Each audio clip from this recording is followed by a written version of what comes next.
দিনের জন্য, ইসলামের জন্য, আমাদের ধর্মর জন্য কত সাহাবীরা জীবন ত্যাগ করে দিয়েছে, নিজের জীবনকে শহীদ করে দিয়েছে এবং ইসলামের জন্য তীর পর্যন্ত খেয়েছে। সেই কারবালার ময়দানের ইতিহাস আজও পড়ল চোখের পানি এসে যায়। এত পরিশ্রমের ক্ষেত্রে আমরা ইসলামটাই পেয়েছি। প্রিয় দর্শক, আপনাদের মাঝে এখনকে আমি একটা গান পরিবেশন করব। জানি না গানটা কেমন হইব, কিন্তু আপনারা ধৈর্য সহকারে গানটি দেখতে থাকুন। তো আমি গানটি শুরু করলাম।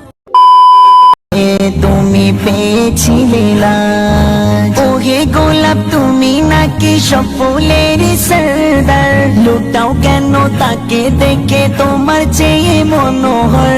ওহে গোলাপ তুমি নাকি সব ফুলের সরদার, লুটাও কেন তাকে দেখে তোমার চেয়ে মনোহর। যার বদনে সুবাসিত